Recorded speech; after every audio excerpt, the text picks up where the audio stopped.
We're in, yeah? Yep. Is this alright or what? Is that alright? Is it looking okay?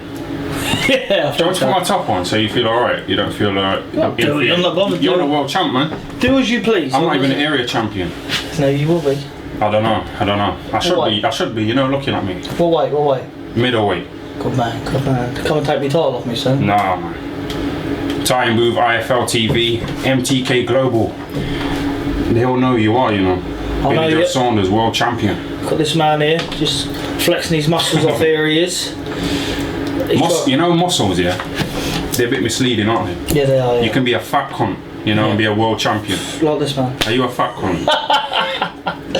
Yeah. Do you know what I mean? Joe Kawasaki, where are his abs? Yeah, you're right, yeah. He didn't have any abs, did he? Ricky Hatton.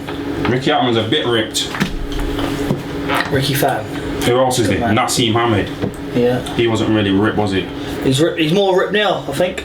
You know the size of Nassim Hamed now. Yeah. Do you think you'll end up like that when you retire? I'll probably end up a little bit worse than Nassim, I think.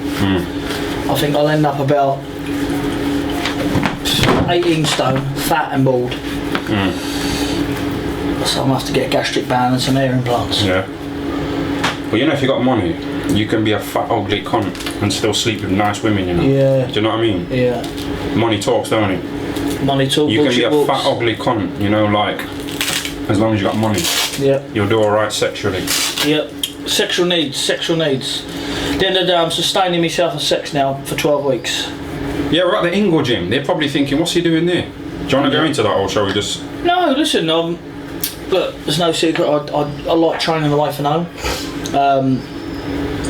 I've been training at Marbella MCK for the most of my career. I then parted with Jimmy Tibbs and I went to Adam Booth. Adam Booth, very good technical, very good coach, very, very pleasant man, very fun to work with.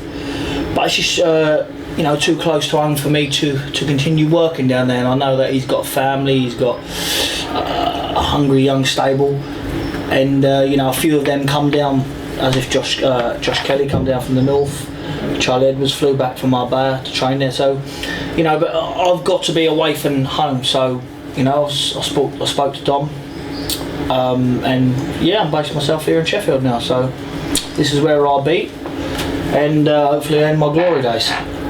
There's some fighters come to this gym, the Ingle gym, and like they expect, like one-on-one treatment, and they don't get it, because these big names like Kell Brook here is a poster of him there. So they fuck off. Do you know what I mean? But like, by them coming here, they might not get one-on-one treatment, but they can spar with people like you, world champions. So they can benefit from it. Do you know what I mean? Yeah, listen, I think it's good to have people like Kel in the gym because he's obviously done a lot for the sport. He's done well for himself. They can look up to him, and it gives them a little bit of hunger and go ahead. The younger generation coming through. And it's good. I mean, I used to look up. I remember Kawasaki coming to my gym when I was about 7. I used to watch it, and I used to think, watch him punch the bag. And he only come there. He was fighting in London, I think, and he used our gym, and it was a big motivation for me.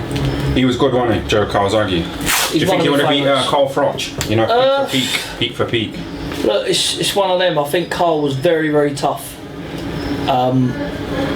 But for me, Joe Kawasaki was the more superior boxer.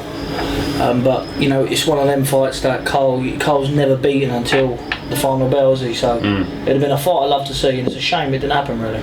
Yeah, it's a shame, but you can't really give a fighter that, that heart, that balls. A trainer, having. You can't teach it. You got to be born with it.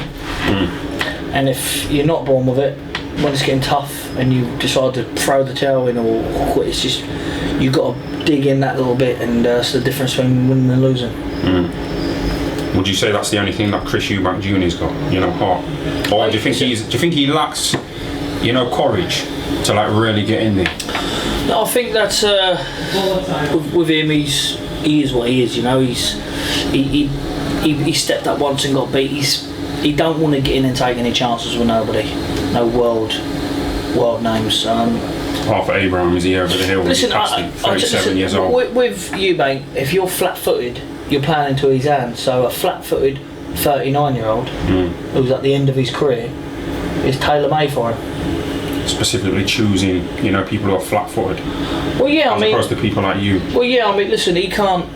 He won't be able to get away with it too long because ITV just cut it or whatever he's on whatever channel he's on. You got to start bringing names to the show, otherwise you get a bit quiet. Look, me and him are lapping down the road and I'll just bash him up. Show what I'm really made of when I fight him. A lot of people don't realise I had 7 weeks training from start to finish when I boxed him, and it was rush, so be completely different now. Time. You got time now, because you're the man, WBO champion. Do you know what I mean? Like before, what was your British champion? British, yeah. European, Commonwealth. Yeah. What's going on with you though? What? You were supposed to fight Danny DeVito, but you didn't. He got locked up, didn't he? He got locked up, yeah. He's been a bad boy, isn't he? He's it's a way of life for him, probably even growing up, and he just got caught out. So it's one of them. Feel sorry for him in a way. Yeah. I hope that he gets out and gets his boxing back on track because he worked so hard to get there, and it's a shame to see it finished. We all commit crimes, don't we? Listen, we all have done, haven't we? We've all done it. I've just finished community service. You have, yeah? Yeah, for drink driving. Yeah? Yeah, terrible. Every Sunday in a charity shop. Yeah. Putting second-hand clothes into black bin liners, starting at 7 a.m. That's horrible. How long did you get back? I never want to go back to that charity shop. I got 2 years. But have you got your licence back now? They never took the licence, they just said I'm banned. But standing at bus stops and seeing people like you driving past, it's a bit embarrassing. Do you know what I mean? I have to look down, look away, so people don't see me. Well, look, it's just one of them things. It's just fucking one of them mistakes that I suppose you might make again, or will you make again? No, definitely not. I can't handle buses, Whereabouts was you drinking? I went to a boxing show in Manchester, to interview for these lot. Yeah. And the show was that bad. I needed to get drunk, to get through it. I needed to get but the more drunk I got, the more entertaining the show became. Yeah. Do you know what I mean? That's what alcohol does. It makes it a bit more exciting. So when I was heading back to Sheffield, I was just swerving, and game over. I seen a flashing siren, a flashing light. Did you not think about flooring it? What's that? Flooring it? Gone. Oh, just what? Yeah. Hindsight. Because if I'd have got out of the car, just say I got out and started running. Because I was on the motorway. If I'd have ran, the alcohol might have wore off, before they got hold of me. So what would they be able to do with that? If they caught me and all the alcohol would have gone out my system after 20 minutes of running and sweating, would it have come out? It all depends, to be honest with you. Or could I have got arrested for avoiding arrest? Well, you would have probably got arrested, but you wouldn't have lost your licence if they couldn't prove you was drink driving. Yeah. So it's one of them. Look, you've done your time now. 2-year ban, yeah? Yeah, it's all done now. 2-year ban. That's a long time, innit? Finished community service now? Yeah, that was done. I had 80 hours in a charity shop. Could have been. And I got yeah. Could have put you in a porn shop. Couldn't I? What do you mean, like a sex shop? Yeah. Yeah. Sex shop, yeah, getting the women coming in. Yeah, that's alright. There's a few of them in Sheffield. Are you going to make the most of them, or are you going to stay clean? I'll probably know what I'll do. I'll probably give them a visit. I suppose, see if there's any brasses about, take them down there. They're all on the same road, so it's ideal. Yeah, sex shop brass. Yeah, all of them on the same road. Yeah, you'll have to show me where that is, because I've been to Sheffield, I've lived up Sheffield for 2 or 3 years before, but I forgot my roots a little bit. Oh, the Institute of Sport, yeah? Yep, I was there, that's where I started off. It's funny really, because it's good, because it brings back old memories, where I first started, where it all kicked off, Olympic Games, and where it really took off. So it's good memories to be back here, really. Driving past the same road. Matter of fact, Attercliffe Common.